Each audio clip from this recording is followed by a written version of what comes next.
Hi hello welcome to my channel. ನಮಸ್ಕಾರ friends, welcome to my channel. ನಿಮ್ಮೆಲ್ಲರಿಗೂ ಆತ್ಮೀಯ ಸ್ವಾಗತ. ಊಹಿಸಿಕೊಳ್ಳಿ, ನೀವು ಒಂದು ಸಾಮಾನ್ಯ ಜೀವನ ನಡೆಸ್ತಾ ಇದ್ದೀರಾ.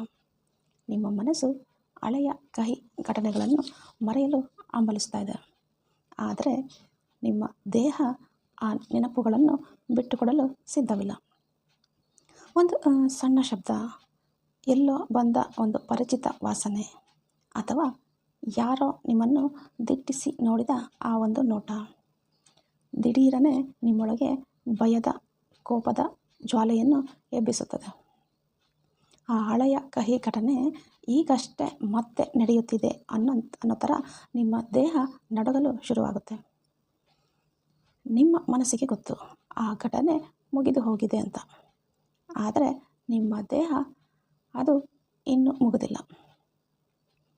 ಯಾಕೆ ಈ ಥರ ಆಗ್ತಾ ಇದೆ? ನಮ್ಮ ಮನಸ್ಸು ಮರೆತರೂ ನಮ್ಮ ದೇಹ ಆ ನೋವನ್ನು, ಆ ಆಘಾತವನ್ನು ಹೇಗೆ ನೆನಪಿಟ್ಕೊಳ್ಳುತ್ತೆ? ಬನ್ನಿ, ಇಂದು ನಾವು ಮನುಷ್ಯನ ಮೆದುಳು ಮತ್ತು ದೇಹದ ಅತಿ ದೊಡ್ಡ ರಹಸ್ಯವನ್ನು ಭೇದಿಸೋಣ.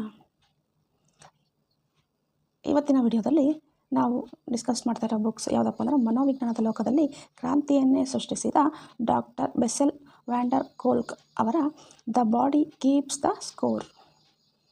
ಈ ಪುಸ್ತಕವು ಕೇವಲ ಯುದ್ಧದಲ್ಲಿ ಪಾಲ್ಗೊಂಡ ಯೋಧರಿಗೆ ಮಾತ್ರ ಸೀಮಿತವಾಗಿಲ್ಲ. ನಮ್ಮ ಬಾಲ್ಯದಲ್ಲಿ ನಿರ್ಲಕ್ಷ್ಯಕ್ಕೊಳಗಾದ, ದೌರ್ಜನ್ಯ ಎದುರಿಸಿದವರಿಗೆ, ಅಪಘಾತ ಅಥವಾ ಕಷ್ಟಗಳನ್ನು ಅನುಭವಿಸಿದ ಕೋಟ್ಯಾಂತರ ಜನರಿಗೆ ಒಂದು ಹೊಸ ಭರವಸೆಯನ್ನು ನೀಡಿದೆ. ಈ ವಿಡಿಯೋದಲ್ಲಿ ನೀವು ಮಾನಸಿಕ ಆಘಾತ ಅಂದರೆ ಟ್ರಾಮಾಸ್ ಕೇವಲ ಮನಸ್ಸಿನ ಕಾಯಿಲೆ ಅಲ್ಲ, ಅದು ನಮ್ಮ ದೇಹದಲ್ಲಿ ಉಳಿದುಕೊಳ್ಳುವ ಒಂದು ಗಾಯ ಎನ್ನುವುದನ್ನು ಕಲಿಯಲಿದ್ದೇವೆ.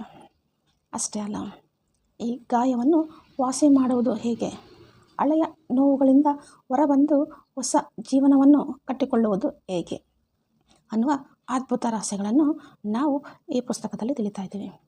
ವಿಷಯದ ಒಳಗೆ ಹೋಗೋದಕ್ಕಿಂತ ಮುಂಚೆ ಇಂತಹ ಅದ್ಭುತ ಪುಸ್ತಕಗಳ ಆಳವಾದ ವಿಚಾರಗಳನ್ನು ಕನ್ನಡದಲ್ಲಿ ನೀವು ಕೇಳಲು ಈ ನನ್ನ ಚಾನಲನ್ನು ಸಬ್ಸ್ಕ್ರೈಬ್ ಮಾಡ್ಕೊಳ್ಳಿ. ಹಾಗೆ ವಿಡಿಯೋಗೊಂದು ಲೈಕ್ ಕೊಡಿ. ಹಾಗೆ ಹೊಸ ವಿಡಿಯೋಗಳ ನೋಟಿಫಿಕೇಷನ್ಗಾಗಿ ಬೆಲ್ ಐಕಾನ್ ಮಾಡೋದನ್ನು ಮರಿಬೇಡಿ. ಬನ್ನಿ, ಆಘಾತದ ಮರುಶೋಧನೆ ಪ್ರಯಾಣವನ್ನು ಶುರು ಮಾಡೋಣ. ಚಾಪ್ಟರ್ 1, ಆಘಾತದ ಮರುಶೋಧನೆ. ವರ್ಷಗಳ ಹಿಂದೆ ಮಾನಸಿಕ ಆಘಾತ ಅಥವಾ ಟ್ರಾಮಾ ಅನ್ನೋ ಪದಕ್ಕೆ ವೈದ್ಯಕೀಯ ಲೋಕದಲ್ಲಿ ಹೆಚ್ಚಿನ ಮನ್ನಣೆ ಇರಲಿಲ್ಲ. ವಿಯೆಟ್ನಾಂ ಯುದ್ಧ ಮುಗಿದ ನಂತರ ಡಾಕ್ಟರ್ ಬೆಸೆಲ್ ಅವರು ನೂರಾರು ಯುವ ಸೈನಿಕರನ್ನು ಭೇಟಿಯಾದರು. ಆ ಯುವಕರು ಯುದ್ಧದಿಂದ ಪ್ರಾಣಾಪಾಯದಿಂದ ಬಂದಿದ್ದರು ನಿಜ, ಆದರೆ ಅವರು ತಮ್ಮದೇ ಮನಸ್ಸಿನ ಬಂದಿಗಳಾಗಿ ಇದ್ದರು. ರಾತ್ರಿ ಭಯಾನಕ ಕನಸುಗಳು, ಹಠಾತ್ ಕೋಪ, ಭಾವನೆಗಳೇ ಇಲ್ಲದ ಮರಗಟ್ಟಿದ ಸ್ಥಿತಿ, ಇವು ಅವರನ್ನು ಕಾಡ್ತಾ ಇದ್ವು. ಆಗಿನ ವೈದ್ಯರು ಇವರಿಗೂ ಹೇಳುತ್ತಿದ್ದು ಒಂದೇ ಮಾತು: ಅದೆಲ್ಲವನ್ನು ಮರೆತು ಬಿಡು, ಮುಂದೆ ಸಾಗು, ಮಾತ್ರೆಗಳನ್ನು ನುಂಗಿ ಸುಮ್ಮನಿರು. ಆದರೆ ಡಾಕ್ಟರ್ ಬೆಸೆಲ್ ಅವರಿಗೆ ಅದೊಂದು ಆಳವಾದ ಸಮಸ್ಯೆಯಾಗಿ ಕಂಡಿತು. ಈ ಸೈನಿಕರು ದುರ್ಬಲರಾಗಿರಲಿಲ್ಲ, ಅವರು ಮೆದುಳು ಮತ್ತು ದೇಹ ಅಪಾಯದ ಆ ಕ್ಷಣದಲ್ಲೇ ಲಾಕ್ ಆಗಿಬಿಟ್ಟಿತ್ತು. ಆಗಲೇ ಡಾಕ್ಟರ್ ಒಂದು ದೊಡ್ಡ ಸತ್ಯವನ್ನು ಕಂಡುಕೊಂಡರು. ಕೇವಲ ಮಾತನಾಡುವ ಮೂಲಕ ಮಾಡುವ ಟಾಕ್ ಥೆರಪಿ ಇಲ್ಲಿ ಕೆಲಸ ಮಾಡ್ತಾ ಇರಲಿಲ್ಲ. ಅವರು ತಮ್ಮ ನೋವನ್ನು ಎಷ್ಟೇ ವಿವರಿಸಿದರೂ ಅವರಿಗೆ ನೆಮ್ಮದಿ ಸಿಗ್ತಾ ಇರಲಿಲ್ಲ.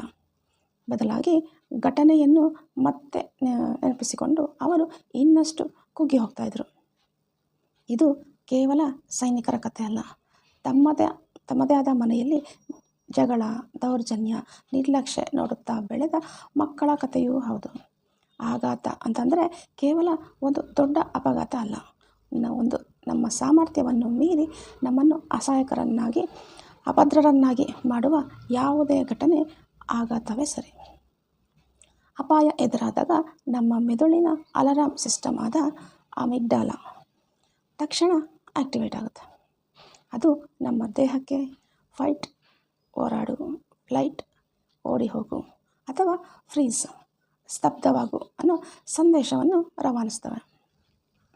ಅಪಾಯ ಮುಗಿದ ಮೇಲೆ ಈ ಅಲಾರಾಮ್ ಆಫ್ ಆಗಬೇಕು. ಆದರೆ ಆಘಾತಕ್ಕೆ ಒಳಗಾದವರಲ್ಲಿ ಈ ಅಲಾರಾಮ್ ಎಂದಿಗೂ ಆಫ್ ಆಗೋದಿಲ್ಲ. ಅದು ಸದಾ ಹೊಗೆಯನ್ನು ಹುಡುಕುವ ಸ್ಮೋಕ್ ಡಿಟೆಕ್ಟರ್ನಂತೆ ಕೆಲಸ ಮಾಡ್ತಾ ಇರುತ್ತೆ. ಅದಕ್ಕೆ ಎಲ್ಲೋ ಒಂದು ಬಾಗಿಲು ಜೋರಾಗಿ ಮುಚ್ಚಿದ ಸೌಂಡು ಕೇಳಿದರೂ ಅವರ ದೇಹದಲ್ಲಿ ಅಂದು ಅನುಭವಿಸಿದ ಅದೇ ಭಯ, ಅದೇ ನಡುಕ ಮತ್ತೆ ಶುರುವಾಗುತ್ತೆ. ಆ ನೋವು ಅವರ ದೇಹದಲ್ಲಿಯೇ ಅಚ್ಚೊತ್ತಿ ಇರುತ್ತೆ. ಇದು ನಿಮಗೆ ಅಥವಾ ನಿಮ್ಮ ಪರಿಚಯದವರ ಯಾರಿಗಾದರೂ ಆದ ಅನುಭವವೇ? ಹಾಗಿದ್ದರೆ ಮುಂದಿನ ಅಧ್ಯಾಯವನ್ನು ನೀವು ಬಹಳ ಗಮನವಿಟ್ಟು ಕೇಳಲೇಬೇಕು. ಚಾಪ್ಟರ್ 2, ಆಘಾತಕ್ಕೊಳಗಾದ ನಿಮ್ಮ ಮೆದುಳು. This is your brain on trauma. ನೀವೆಂದಾದರೂ ನ್ಯೂರೋಪ್ಲಾಸ್ಟಿಸಿಟಿ ಬಗ್ಗೆ ಕೇಳಿದ್ದೀರಾ? ನಮ್ಮ ಪ್ರತಿಯೊಂದು ಆಲೋಚನೆ, ಪ್ರತಿಯೊಂದು ಅನುಭವ ನಮ್ಮ ಮೆದುಳಿನ ವಿನ್ಯಾಸವನ್ನು ಬದಲಾಯಿಸುವ ಶಕ್ತಿ ಹೊಂದಿದೆ. ಆದರೆ ಆ ಅನುಭವ ಭಯಾನಕವಾಗಿದ್ದಾಗ ಆ ಬದಲಾವಣೆ ಬಹಳ ಆಳವಾಗಿ ಇರುತ್ತೆ. ಆಘಾತ ಅನ್ನೋದು ಕೇವಲ ಮಾನಸಿಕ ಗಾಯವಲ್ಲ, ಅದು ಮೆದುಳಿನ ಮರು ವಿನ್ಯಾಸ. ನಮ್ಮ ಮೆದುಳಿನಲ್ಲಿ 3 ಮುಖ್ಯ ಪಾತ್ರಧಾರಿಗಳು ಇದ್ದಾರೆ. 1, ಅಮಿಗ್ಡಾಲಾ, ಭಾವನೆಗಳ ಅಲಾರಾಮ್. 2, ಪ್ರಿಫ್ರಾಂಟಲ್ ಕಾರ್ಟೆಕ್ಸ್, ತರ್ಕ ಮತ್ತು ಆಲೋಚನೆಯ ಕೇಂದ್ರ. 3, ಹಿಪೋಕ್ಯಾಂಪಸ್, ನೆನಪುಗಳನ್ನು ಜೋಡಿಸುವ ಕ್ಯಾಲೆಂಡರ್. ಸಾಮಾನ್ಯವಾಗಿ ಇವು 3 ಒಟ್ಟಾಗಿ ಕೆಲಸ ಮಾಡ್ತವೆ. ಆದರೆ ಆಘಾತವಾದಾಗ ಅಮಿಗ್ಡಾಲಾ ಹೈಪರ್ ಆಕ್ಟಿವ್ ಆಗುತ್ತದೆ.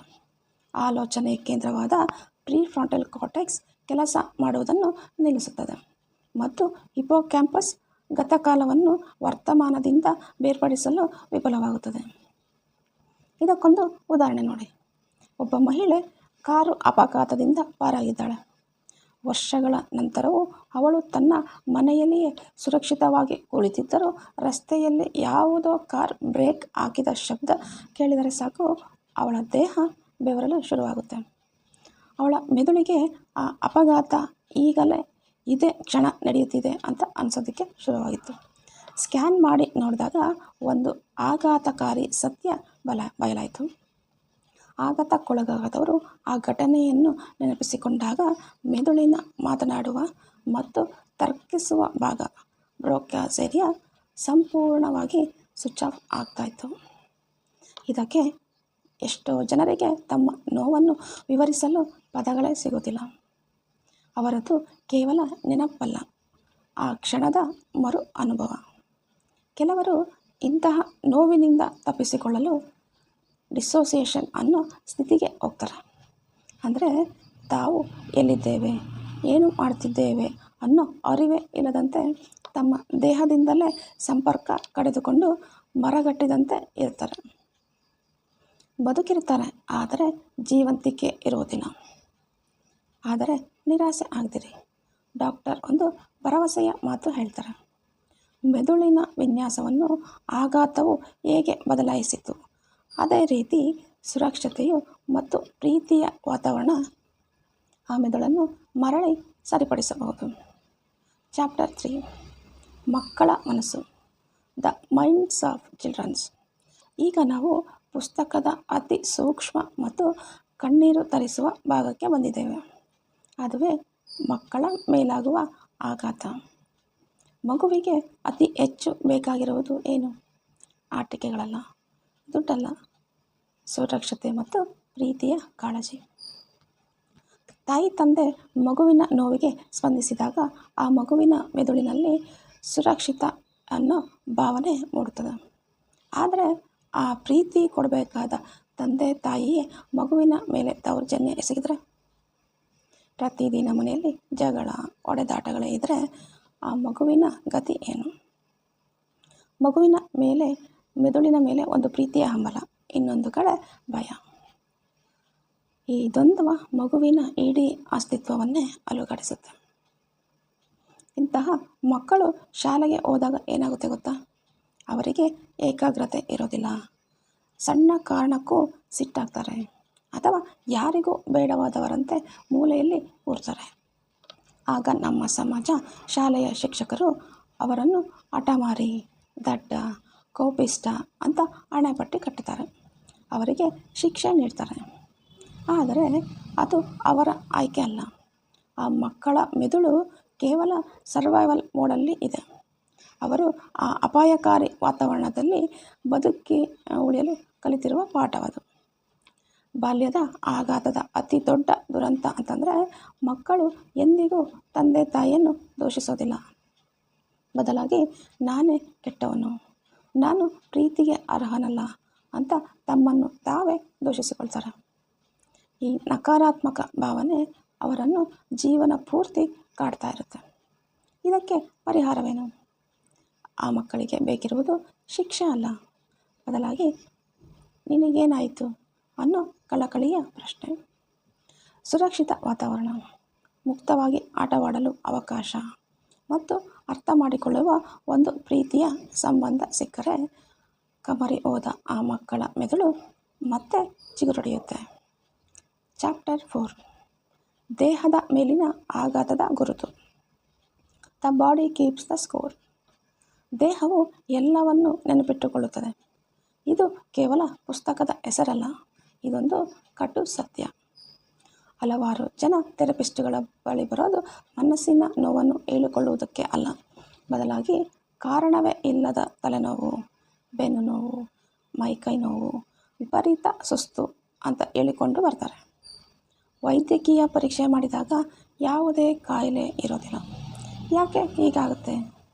ಯಾಕಪ್ಪ ಅಂದರೆ ಬಾಯಿ ಬಿಟ್ಟು ಹೇಳಲಾಗದ ನೋವನ್ನು, ಮನಸ್ಸು ಅರಗಿಸಿಕೊಳ್ಳಲಾಗದ ಕಹಿ ಘಟನೆಗಳನ್ನು ನಿಮ್ಮ ದೇಹ ತನ್ನ ಭಾಷೆಯಲ್ಲಿ, ಅಂದರೆ ನೋವಿನ ರೂಪದಲ್ಲಿ ಹೊರಹಾಕ್ತಾ ಇರುತ್ತೆ.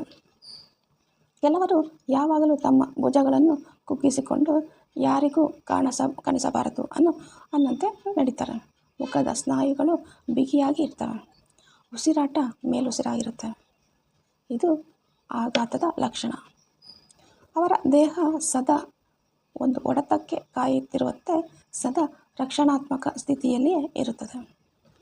ವರ್ಷಗಳ ಕಾಲ ದೇಹವನ್ನು ಈ ರೀತಿ ಬಿಗಿ ಹಿಡಿದುಕೊಂಡರೆ ಏನಾಗುತ್ತೆ? ರೋಗ ನಿರೋಧಕ ಶಕ್ತಿ ಕುಗ್ಗುತ್ತದೆ, ಹೃದಯದ ಸಮಸ್ಯೆಗಳು ಶುರುವಾಗುತ್ತೆ, ಜೀರ್ಣಕ್ರಿಯೆ ಹಾಳಾಗುತ್ತೆ. ಆಘಾತ ಅನ್ನೋದು ಕೇವಲ ಮಾನಸಿಕ ಕಾಯಿಲೆ ಅಲ್ಲ, ಅದು ದೈಹಿಕ ಕಾಯಿಲೆಗಳ ಮೂಲವೂ ಹೌದು. ಹಾಗಿದ್ದರೆ ನಮ್ಮ ದೇಹವನ್ನು ಈ ಬಂಧನದಿಂದ ಬಿಡಿಸುವುದು ಹೇಗೆ? ಬನ್ನಿ, ಗುಣಮುಖರಾಗುವ ಹಾದಿಯನ್ನು ನೋಡೋಣ. ಚಾಪ್ಟರ್ 5, ಗುಣಮುಖರಾಗುವ ಹಾದಿ. Paths to recovery. ಮಾನಸಿಕ ಆಘಾತ ಅನ್ನೋದು ಜೀವನ ಪರ್ಯಂತ ಅನುಭವಿಸಬೇಕಾದ ಶಿಕ್ಷೆ ಅಲ್ಲ. ಮೆದುಳು ಪ್ಲಾಸ್ಟಿಕ್ನಂತಿದೆ, ಅದು ಬದಲಾಗಬಲ್ಲದು. ನಿಮ್ಮ ದೇಹ ಮತ್ತೆ ಸುರಕ್ಷತೆಯನ್ನು ಕಲಿಯಬಲ್ಲದು. ಆದರೆ ಇದಕ್ಕೆ ಕೇವಲ ಮಾತ್ರೆಗಳು ಅಥವಾ ಕೇವಲ ಮಾತನಾಡುವುದು ಸಾಲದು. ಡಾಕ್ಟರ್ ಬೆಸ್ಸೆಲ್ ಅವರು ಕೆಲವು ಅದ್ಭುತವಾದ ಮತ್ತು ಪರಿಣಾಮಕಾರಿಯಾದ ಮಾರ್ಗಗಳನ್ನು ಹೇಳಿದ್ದಾರೆ. 1. EMDR ಅಂದರೆ EMDR ಥೆರಪಿ. ಇದು ಒಂದು ವಿಶೇಷವಾದ ಥೆರಪಿ. ಕಣ್ಣುಗಳನ್ನು ಎಡ ಮತ್ತು ಬಲಕ್ಕೆ ಚಲಿಸುವಂತೆ ಮಾಡುತ್ತಾ ಹಳೆಯ ಕಹಿ ಘಟನೆಗಳನ್ನು ನೆನಪಿಸಿಕೊಳ್ಳುವುದು. ಇದು ನಿದ್ದೆ ಮಾಡುವಾಗ ನಮ್ಮ ಮೆದುಳು ಮಾಡುವ ಕೆಲಸವನ್ನೇ ಹೋಲುತ್ತೆ. ಈ ಥೆರಪಿಯಿಂದ ಎಷ್ಟೋ ಜನರ ಭಯಾನಕ ಕನಸುಗಳು, ಹಳೆಯ ನೋವುಗಳು ಮಾಯವಾಗಿವೆ. ಆ ಕಹಿ ಘಟನೆ ಈಗ ನಡೆಯುತ್ತಿಲ್ಲ, ಅದು ಹಿಂದೊಮ್ಮೆ ನಡೆದಿತ್ತು ಅನ್ನೋದನ್ನು ಮೆದುಳು ಅರ್ಥ ಮಾಡಿಕೊಳ್ಳುತ್ತೆ. 2ನೇದು, ದೇಹವನ್ನು ಕೇಂದ್ರೀಕರಿಸುವ therapy. Body oriented therapy. Yoga, pranayama, ದೈಹಿಕ ಕಸರತ್ತುಗಳು. ಯೋಗ ಎಂದರೆ ಕೇವಲ ದೇಹವನ್ನು ಬಗ್ಗಿಸುವುದು ಅಲ್ಲ, ಅದು ನಮ್ಮ ಉಸಿರಾಟವನ್ನು ನಿಯಂತ್ರಿಸಲು, ನಮ್ಮ ದೇಹದ ಮೇಲಿನ ಹಿಡಿತವನ್ನು ಮರಳಿ ಪಡೆಯಲು ಇರುವ ಅತ್ಯಂತ ಸಾಧನ. ಯೋಗದ ಮೂಲಕ ಆಘಾತಕ್ಕೆ ಒಳಗಾದವರು ತಮ್ಮ ದೇಹ ಒಂದು ಸುರಕ್ಷಿತ ಮನೆ ಅನ್ನುವುದನ್ನು ಮರುಕಳೆಯುತ್ತಾರೆ. 3ನೇದು, ನಾಟಕ ಮತ್ತು ಕಲೆ.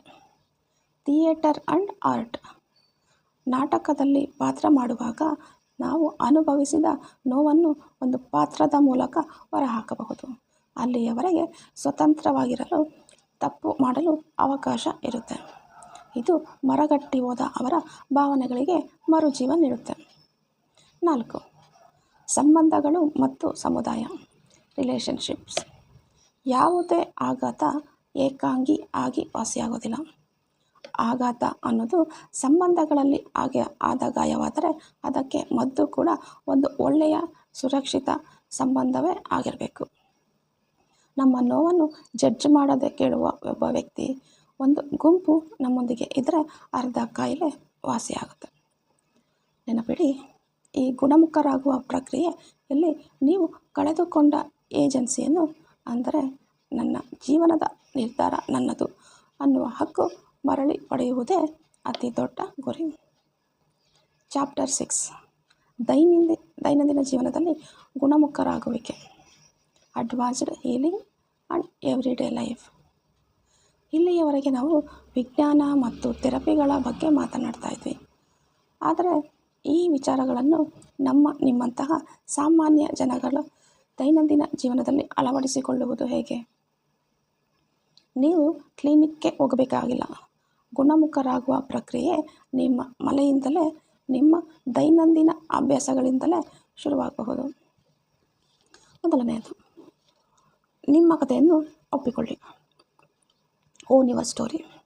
ನೋವು ಯಾವಾಗಲೂ ರಹಸ್ಯವಾಗಿ, ಮೌನವಾಗಿ ಬೆಳೆಯುತ್ತದೆ. ಅದನ್ನು ಹೊರಹಾಕಿ, ಯಾರಿಗಾದರೂ ಹೇಳಿ, ಅಥವಾ ಕನಿಷ್ಠ ಪಕ್ಷ ಒಂದು ಡೈರಿಯಲ್ಲಿ ಬರೆಯಿರಿ. ಜರ್ನಲಿಂಗ್. ನಿಮ್ಮ ಆಕಾರವಿಲ್ಲದ ಭಯ ಅಕ್ಷರಗಳ ರೂಪ ಪಡೆದಾಗ ಅದರ ಶಕ್ತಿ ಕುಂದುತ್ತದೆ. ಎರಡನೆಯದು, ನಿಮ್ಮ ದೇಹದ ಭಾಷೆಯನ್ನು ಅರ್ಥ ಮಾಡಿಕೊಳ್ಳಿ. ಯಾವಾಗಲಾದರೂ ನಿಮಗೆ ವಿಪರೀತ ಕೋಪ, ಭಯ ಅಥವಾ ಮರಗಟ್ಟಿದ ಅನುಭವವಾದರೆ ನಿಮ್ಮನ್ನು ನೀವು ನನಗೆ ಏನಾಗಿದೆ, ನಾನು ಏಕೆ ಹೀಗಿದ್ದೀನಿ ಅಂತ ಬೈದುಕೊಳ್ಬೇಡಿ. ಬದಲಾಗಿ ನನ್ನ ದೇಹ ನನಗೆ ಏನೋ ಹೇಳಲು ಪ್ರಯತ್ನ ಮಾಡ್ತಾ ಇದೆ ಅಂತ ಕುತೂಹಲದಿಂದ ಗಮನಿಸಿ. ಈ ಒಂದು ಸಣ್ಣ ಬದಲಾವಣೆ ನಿಮ್ಮೊಳಗೆ ಕರುಣೆಯನ್ನು ಹುಟ್ಟುಹಾಕುತ್ತದೆ, ನಾಚಿಕೆಯನ್ನು ದೂರ ಮಾಡುತ್ತದೆ. ಮೂರನೇದು, ಆಟ ಮತ್ತು ಸಂತೋಷವನ್ನು ಮರಳಿ ತನ್ನಿ. ಆಘಾತಕ್ಕೊಳಗಾದವರು ನಗುವುದನ್ನೇ ಮರೆತುಬಿಟ್ಟಿರ್ತಾರೆ. ಸದಾ ಗಂಭೀರವಾಗಿ ಯಾವುದೋ ಒಂದು ಅಪಾಯಕ್ಕೆ ಕಾಯ್ತಾ ಇರ್ತಾರೆ. ಚಿತ್ರ ಬಿಡಿಸುವುದು, ನೃತ್ಯ ಮಾಡುವುದು, ಪ್ರಕೃತಿಯಲ್ಲಿ ಸಮಯ ಕಳೆಯುವುದು ಅಥವಾ ಯಾವುದೇ ಹವ್ಯಾಸ, ಇದು ಕೇವಲ ಟೈಮ್ ಪಾಸ್ ಅಲ್ಲ. ಇದು ನಿಮ್ಮ ಬಿಗಿಯಾದ ಮೆದುಳನ್ನು ಸಡಿಲಗೊಳಿಸುವ ಜೈವಿಕ ಅವಕಾಶ, ಬಯೋಲಾಜಿಕಲ್ ಆ್ಯಂಟಿಡೋಟ್ಸ್. ಸ್ನೇಹಿತರೆ, ದ ಬಾಡಿ ಕೀಪ್ಸ್ ಸ್ಕೋರ್ ಪುಸ್ತಕದ ಅಂತಿಮ ಸಂದೇಶ ಬಹಳ ಸ್ಪಷ್ಟವಾಗಿದೆ.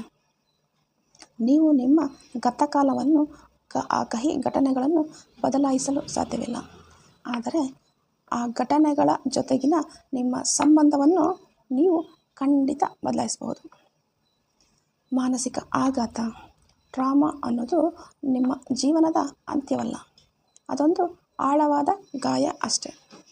ಆ ಗಾಯವನ್ನು ಮುಚ್ಚಿಡುವುದರಿಂದ ಅದು ವಾಸಿಯಾಗೋದಿಲ್ಲ. ನಮ್ಮ ದೇಹದ ಮಾತುಗಳನ್ನು ಆಲಿಸುವ ಮೂಲಕ, ನಮ್ಮ ಉಸಿರಾಟದ ಜೊತೆ ಕನೆಕ್ಟ್ ಆಗುವ ಮೂಲಕ, ಒಟ್ಟು ಪ್ರೀತಿಯ ಸಂಬಂಧಗಳನ್ನು ಕಟ್ಟಿಕೊಳ್ಳುವ ಮೂಲಕ ನಾವು ಆ ನೋವನ್ನು ಶಕ್ತಿಯಾಗಿ, ಜ್ಞಾನವಾಗಿ ಪರಿವರ್ತಿಸಬಹುದು. ಗಾಯ ಮಾಯವಾದ ಮೇಲೆ, ವಾಸಿಯಾದ ಮೇಲೆ ಹೊಸ ಶಕ್ತಿಯೇ ನಮ್ಮ ನಿಜವಾದ ಅಸ್ತಿತ್ವ.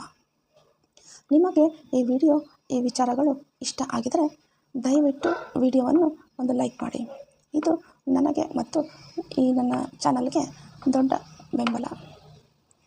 ಈ ಪುಸ್ತಕದ ಯಾವ ವಿಚಾರ ನಿಮ್ಮ ಮನಸ್ಸಿಗೆ ಅತಿ ಹೆಚ್ಚು ಹತ್ತಿರವಾಯಿತು? ನಿಮ್ಮ ದೈನಂದಿನ ಜೀವನದಲ್ಲಿ ನೀವು ಅನುಭವಿಸಿದ ಆ ಸ್ಮೋಕ್ ಡಿಟೆಕ್ಟರ್ ಕ್ಷಣ ಯಾವುದು? ದಯವಿಟ್ಟು ಕಮೆಂಟ್ ಮಾಡಿ ತಿಳಿಸಿ. ನಿಮ್ಮ ಕಮೆಂಟ್ ಇನ್ನೊಬ್ಬರಿಗೆ ಸ್ಫೂರ್ತಿ ಆಗಬಹುದು. ಇಂತಹ ನೂರಾರು ಜೀವನವನ್ನು ಬದಲಾಯಿಸುವ ಪುಸ್ತಕಗಳ ಸಾರಾಂಶವನ್ನು, ಸಮ್ಮರಿಯನ್ನು ಅತ್ಯುತ್ತಮ ಕನ್ನಡದಲ್ಲಿ ಕೇಳಲು ಈಗಲೇ ನನ್ನ ಚಾನಲ್ನ ಸಬ್ಸ್ಕ್ರೈಬ್ ಮಾಡಿಕೊಳ್ಳಿ. ನಿಮ್ಮ ಪ್ರೀತಿ ಪಾತ್ರರೊಂದಿಗೆ ಈ ಮಾಹಿತಿ ಅಗತ್ಯವಿರುವವರೊಂದಿಗೆ ಈ ವಿಡಿಯೋವನ್ನು ಶೇರ್ ಮಾಡಿ. ನೆನಪಿಡಿ, ನಿಮ್ಮ ಮೆದುಳಿಗೆ ಮರುರೂಪ ಪಡೆಯುವ ಶಕ್ತಿ ಇದೆ. ನಿಮ್ಮ ದೇಹಕ್ಕೆ ಸುರಕ್ಷತೆಯನ್ನು ಕಲಿಯುವ ಶಕ್ತಿ ಇದೆ ಮತ್ತು ನಿಮಗೆ ಹೊಸ ಜೀವನವನ್ನು ಕಟ್ಟಿಕೊಳ್ಳುವ ಶಕ್ತಿ ಇದೆ. ಮುಂದಿನ okay, thank you for watching.